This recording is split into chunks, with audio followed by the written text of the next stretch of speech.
Assalamualaikum warahmatullahi wabarakatuh. Perkenalkan, saya Khairunisa dengan NIM 20136054 dari program studi Geografi Departemen Geografi Fakultas Ilmu Sosial Universitas Negeri Padang. Nah, kali ini saya akan membuat video untuk memenuhi tugas mata kuliah Geografi Bencana dan Mitigasi. Dan sekarang saya sudah berada di lokasi, tepatnya di Nagari Kajai, Kecamatan Pasaman, Kabupaten Pasaman Barat. Pada pagi hari, tepatnya pada pukul 8:39 waktu Indonesia Barat, pada hari Jumat tanggal 25 Februari tahun 2022, Sumatera Barat diguncang oleh gempa dengan magnitudo 6,1, tepatnya berpusat di Kabupaten Pasaman Barat. Di sini saya sedang berada di Kenagarian Kajai, yang merupakan daerah yang terdampak parah dari kejadian gempa bumi tersebut. Kurang lebih 6.000 warga mengungsi ke kantor Bupati Pasaman Barat di Kenagarian Pasaman Barat.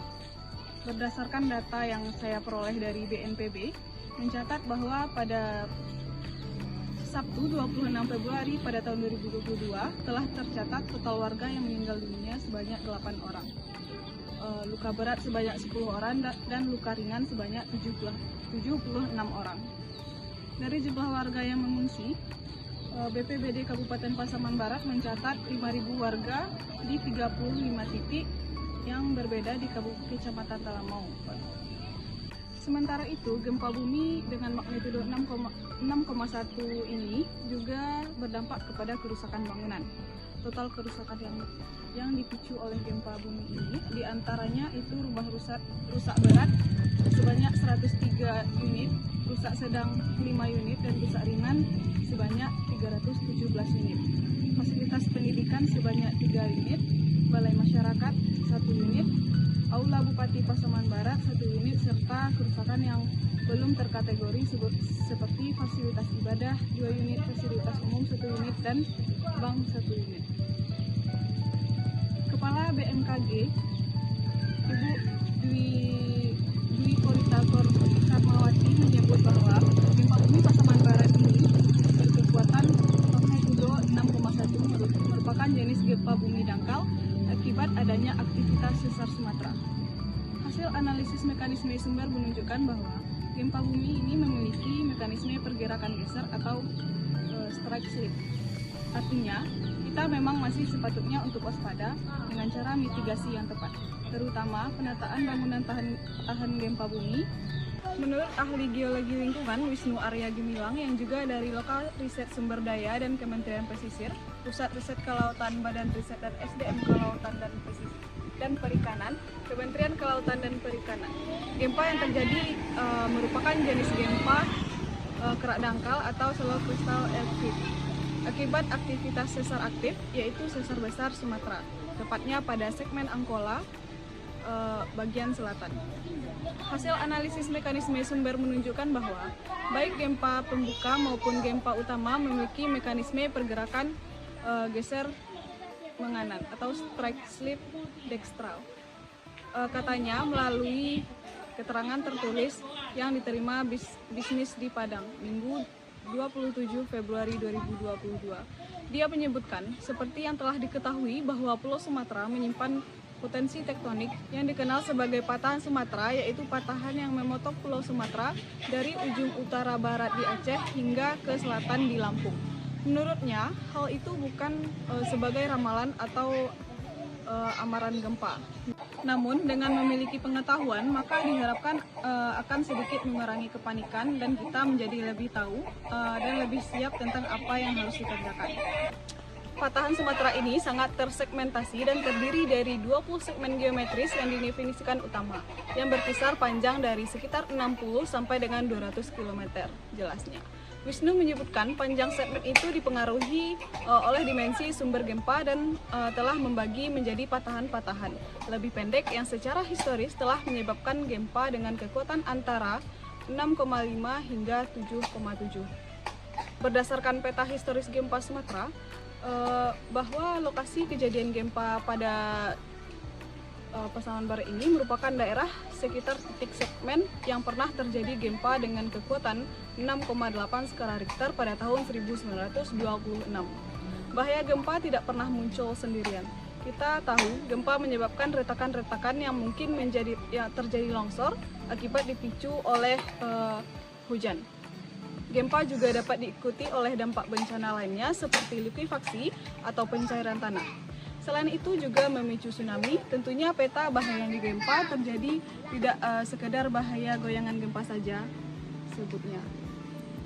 Dikatakannya getaran gempa bumi yang melanda daerah Kabupaten Pasaman ini telah mengakibatkan adanya fenomena likuifaksi atau tanah mengalir dan bercampur dengan air panas di pinggiran Sungai Batang Timah. Peristiwa alam ini membuat material sungai berupa lumpur meluap ke pemukiman warga di Malampang, Kecamatan Tigonagari.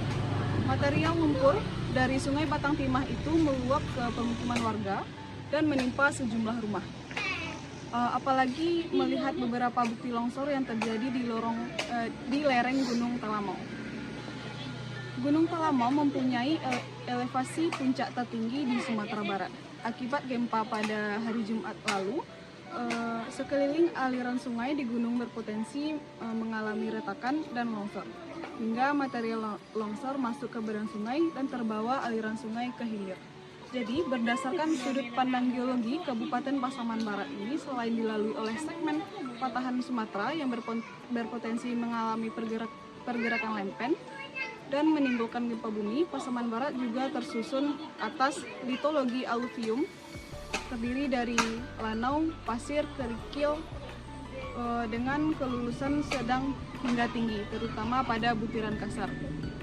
Berdasarkan peta hidrologi, Pasaman dan sekitarnya termasuk ke dalam jenis ekuifer produktif sedang dengan penyebaran yang luas. Ekuifer terutama berupa pasir, kerikil, tufa, batu apung dengan keterusan sedang. Kedudukan muka air tanah bebas dekat dengan permukiman hingga 5 meter dari muka tanah setempat. Debit mata air kurang dari 10 liter per detik. Riset pada tahun 2019 jika dikorelasikan, hal tersebut sesuai dengan hasil pengukuran geolistrik terdekat yang dilakukan oleh Lokal Riset Sumber Daya dan Kerentanan Pesisir, Pusat Riset Kelautan, Badan Riset dan Sumber Daya Manusia, Kelautan dan Perikanan, Kementerian Kelautan dan Perikanan, KKP dalam kegiatan riset identifikasi kerentanan pesisir pada tahun 2019 di Air Bangis, Kabupaten Pasaman Barat. Faktor-faktor geologi inilah yang menjadi salah satu faktor pemicu terjadinya pergerakan tanah pasca peristiwa gempa 6,1 skala Richter di Kabupaten Pasaman Barat. Penyebab gempa bumi di Pasaman Barat ini sudah diketahui. Sejumlah daerah yang ikut merasakan getaran gempa bumi tersebut. BMKG mencatat skala intensitasnya beragam. Berikut adalah daerah yang merasakan getaran gempa bumi Pasaman Barat dengan intensitas skala 2 hingga 5. Yang pertama ada daerah Agam, Bukit Tinggi, Padang Panjang, Padang, Payakumbuh, Aik Godang, dan Gunung Sitolo. Pesisir Selatan, Rantau Parapat, Nia Selatan, dan Bangkinang. Berdasarkan informasi yang saya peroleh dari akun Instagram resmi BMKG Padang Panjang, update info jumlah gempa bumi susulan hingga 18 Maret 2022 pukul 6 waktu Indonesia Barat sudah terjadi sebanyak 260 kali gempa bumi susulan. Ini merupakan longsor yang terjadi pasca gempa bumi yang menimpa Kabupaten Pasaman Barat tersebut. Selain disebabkan oleh gempa bumi, ini juga disebabkan oleh tingginya intensitas curah hujan yang turun setelah gempa bumi kemarin. Ini merupakan salah satu-satunya jalan untuk menempuh Kecamatan Talamau sebagai Negari Palu. Longsor ini terjadi di daerah Rimbo Kejahatan. Karena alam tidak dapat kita prediksi kapan dan di mana akan terjadi, termasuk juga gempa bumi. Untuk itu kita membutuhkan mitigasi bencana. Mitigasi adalah serangkaian upaya untuk mengurangi resiko bencana baik melalui pembangunan fisik maupun penyadaran dan peningkatan kemampuan terhadap ancaman bencana. Selanjutnya saya akan membahas mengenai mitigasi bencana alam gempa bumi. Yang pertama ada sebelum terjadinya gempa bumi. Langkah-langkah yang dapat kita lakukan sebelum terjadinya gempa bumi, yang pertama ada membangun bangunan yang kuat dengan mengacu pada peraturan bangunan tahan gempa dan strukturnya. Yang kedua ada jangan membangun bangunan di daerah yang rawan gempa seperti di bawah tebing, di atas tanah timbunan yang tingkat kepadatannya tidak sesuai dengan daya dukung tanah terhadap bangunan yang ada di atasnya. Yang ketiga ada kenali jalur evakuasi di daerah sekitar kita. Yang keempat ada menempatkan perabotan atau peralatan yang berat pada bagian bawah. Selanjutnya ada melakukan simulasi evakuasi gempa bumi. Yang kedua ada mitigasi pada saat terjadinya gempa bumi. Yang pertama ada berusaha untuk tetap tenang dan tidak panik. Yang kedua, jika kita berada di dalam bangunan, berlindunglah di bawah meja atau di perabotan lain yang kokoh supaya terhindar dari reruntuhan, terutama lindungi pada bagian kepala. Jika tidak ada meja ataupun perabotan lain yang dirasa kokoh, kita dapat melindungi kepala kita dengan bantal atau minimal dengan kedua tangan kita. Selanjutnya kita menggunakan tangga darurat untuk evakuasi keluar dan jangan menggunakan lift. Ikuti instruksi evakuasi petugas keamanan. Selanjutnya, jika kita berada di luar bangunan, hindari berdiri dekat gedung tinggi atau pohon atau tiang listrik. Dan jika kita berada di dalam kendaraan, segera menepi dan tetap berada di dalam kendaraan dan hindari juga bangunan yang tinggi. Selanjutnya ada mitigasi setelah terjadinya gempa bumi. Yang pertama ada tetap waspada dan akan adanya gempa susulan. Yang kedua menghubungi keluarga dan karib kerabat. Selanjutnya kita mencari informasi yang valid terkait dengan gempa bumi seperti informasi dari Badan Meteorologi, Klimatologi, dan Geofisika sehingga kita dapat terhindar dari berita hoaks atau bohong. Selanjutnya kita dapat membantu korban-korban luka atau korban-korban yang terjebak. Sekian video dari saya. Apabila terdapat kesalahan mohon dimaafkan. Assalamualaikum warahmatullahi wabarakatuh.